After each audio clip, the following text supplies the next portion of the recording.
শেষ কবে এতটা বিপদে পড়েছিল ইসরায়েল? মাত্র কয়েক ঘন্টার ব্যবধানে ৩টি দেশ থেকে হামলা চালানো হলো মধ্যপ্রাচ্যের একমাত্র ইহুদি সংখ্যাগরিষ্ঠ এই দেশটিতে।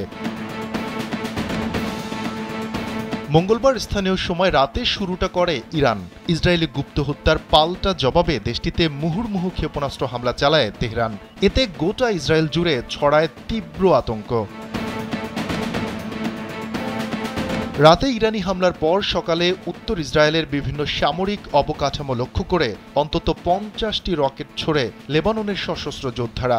এতে আহত হন বেশ কয়েকজন ইসরায়েলি, যাদের অ্যাম্বুলেন্সে করে সীমান্ত অঞ্চল থেকে হাসপাতালে নেয়ার খবর জানিয়েছে কাতার ভিত্তিক সংবাদ মাধ্যম আল জাজিরা।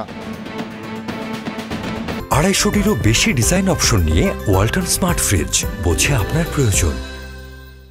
সবশেষ লোহিত সাগরের তীরবর্তী দেশ ইয়েমেন থেকে হামলা চালানো হয় ইসরায়েলকে লক্ষ্য করে। দেশটির বিদ্রোহী গোষ্ঠী হুতিরা চালায় এই হামলা। হুতি মুখপাত্র হামলার বিষয়টি নিশ্চিত করলেও এ নিয়ে মুখ খোলেনি ইসরায়েল।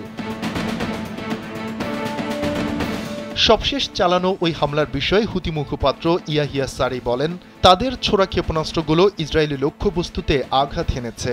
জানান, লেবানন ও ইরানের প্রতি সমর্থন জানিয়ে এই হামলা। যতদিন গাজা ও লেবানন যুদ্ধ শেষ না হয় ততদিন পর্যন্ত অব্যাহত থাকবে এই হামলা। এদিকে লেবাননে স্থলে অভিযান চালাতে গিয়ে সেখানকার ইসলামী প্রতিরোধ যোদ্ধাদের জোরালো প্রতিরোধের সম্মুখীন হয়েছে ইসরায়েলি সেনারা। এমন তথ্য জানাচ্ছে আন্তর্জাতিক সংবাদ মাধ্যমগুলো। বলা হচ্ছে, সম্মুখ যুদ্ধে ইসরায়েলি সেনাদের সঙ্গে লড়াই চালিয়ে যাচ্ছে প্রতিরোধ যোদ্ধারা।